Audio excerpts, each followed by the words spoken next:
आवाज सर्वसामान्यांचा।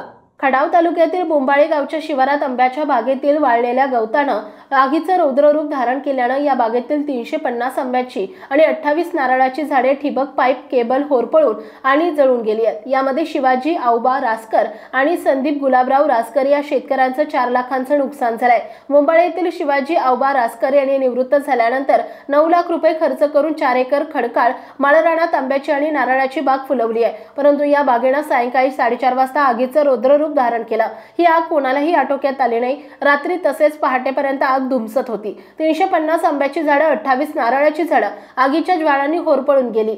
यामध्ये आंब्याच्या आणि नारळाच्या झाडाचे 3,20,000 तसेच 75,000 रुपये किमतीचे ठिबक सिंचनाची पाईप आणि केबल जळाल्यानं एकूण 3,95,000चं नुकसान झालंय। दरम्यान कृषी सहाय्यक, ग्राम महसूल अधिकारी, ग्रामसेवक, सरपंच, कृषी पर्यवेक्षक यांनी घटनास्थळी भेट देऊन पंचनामा केलाय। अशा तऱ्हेने उन्हाळ्याच्या दिवसात वाळलेल्या गवताचा शॉर्ट सर्किट, सिगारेट, बिडी ओढून काडी फेकून देणं अशा समाजकंटकांमुळे वणवा माळरानाने पेटत असल्याचं भागातील शेतकऱ्यांचे हातातोंडाला आलेल्या बागेतील पिकांचे, फळबागांचं मोठं नुकसान होताना दिसून येत आहे। पाहुयात मायभूमी न्यूजनं घेतलेला ग्राउंड रिपोर्ट। काल या ठिकाणी बोंबाळ ह्या शिवारात उन्हाळ्याचे दिवस आहेत। गवत 3-3 फुटाचं गवत वाळलेलं आहे, त्यामुळे ह्या बागेमध्ये आंब्यांच्या झाडांना फुलवर आला होता। काही छोटी छोटी फळंसुद्धा, आंब्याची फळं लागली होती रोपांना। अशा ह्या परिस्थितीत काल 4-5 वाजता इथं आग लागली। आग आटोक्यात 7 वाजेपर्यंत आली, पण झाडं झुडपं सगळे होरपळून गेलेत। आंब्याचा मोहरसुद्धा गेलेला आहे जळून। तर इथं आपले शिवाजी रासकर सर हे शेतशिवाराचे मालक आहेत, त्यांच्याकडून आपण जाणूया काय परिस्थिती। बोला। बरं का साहेब, मी शिवाजी रासकर सर रिटायर झालेला आहे आणि माझी एक इच्छा होती की रिटायर झाल्यानंतर एक निसर्ग सौंदर्य फुलवायचं, आपण एक आंब्याची बाग लावूया। आणि ही जी माझी इच्छा होती किंवा ही पशु पक्षी प्राणी किंवा समजा शेजारची लोक असतील, गावातली असतील, फळं खातील, सावलीला बसतील। अच्छा। आणि आपलंसुद्धा एक मन रमेल त्या ठिकाणी। आणि अजूनसुद्धा अशी इच्छा होती की ही फळबाग चांगल्या प्रकारे फुलवायची। अच्छा। एखाद्याला फुकट दिलं तर त्याची किंमत समजत नाही, म्हणून रोजगाराकडून काम करून घेणे आणि त्यांना आपण मोबदला देणे म्हणजे एक ही सामाजिक कार्य आहे। आणि त्यामुळं अशी बाग मी लावलेली होती साहेब। आणि म्हणजे बाग तुम्ही बाग लावली ह्याचा म्हणजे तुम्हाला मला त्यात नफा मिळावा ही अशा दृष्टिकोन नव्हतं। एक कोणी बी या फळं खावा, नफा मिळावा मला किंवा माझा जास्तीत जास्त फळ, हा मुळीच माझा उद्देश होता। माझा मुख्य उद्देश काय होता की जे प्राणी असतील, पक्षी असतील, माणसं असतील, आली फिरायला बसतील सावलीला, फळं खातील, ह्यात मला फार मोठा आनंद होणार होता। त्या दृष्टिकोन तुमचा पुढचा होता, चांगला दृष्टिकोन आहे। हां। आणि एकूण मी 4 एकरामध्ये ही बाग केलेली आहे। अच्छा। जवळजवळ मी 9 लाख रुपये खर्च केले। अच्छा। हां। त्यासाठी मी पाईपलाईन ठिबक केलेला आहे, पाईपलाईन नाही। हां।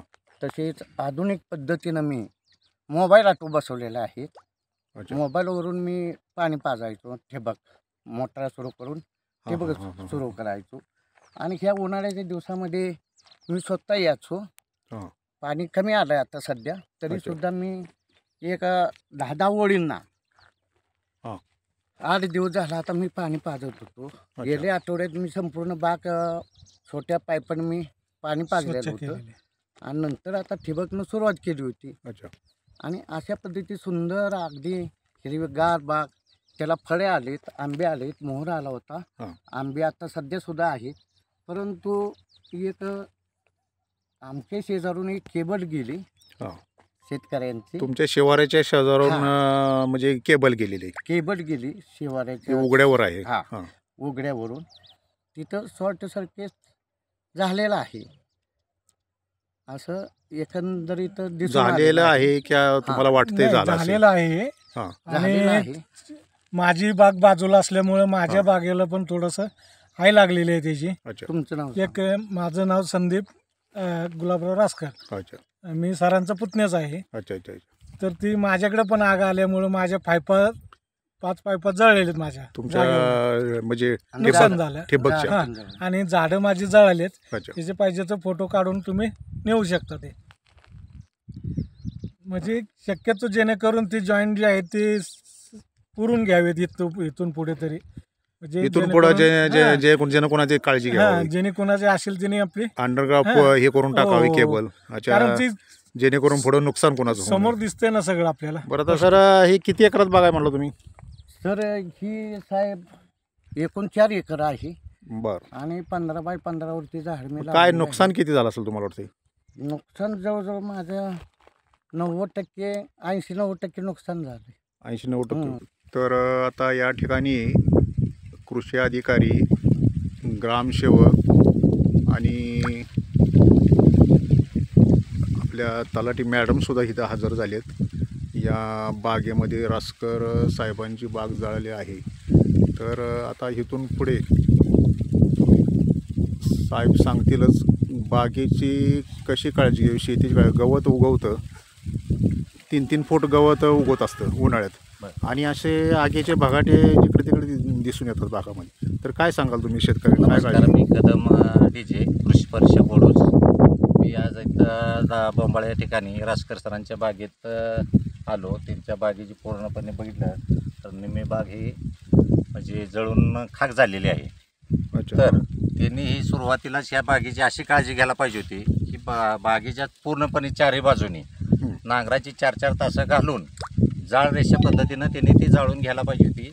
आणि ती न करता त्यांनी बागेमध्ये उभी आडवी नांगराची जरी तासं घातली असती तरी जमू शकलं असतं. हे असं इतर शेतकऱ्यांनी पण ह्या पद्धतीनं अशी काळजी घेतली पाहिजे. किंवा मग पावसाळ्यात वगैरे गवत वगैरे त्यावेळेला तणनाशकाचा वगैरे वापर करायला पाहिजे होता. अच्छा. की त्या पद्धतीने त्यांनी केलेला नाही.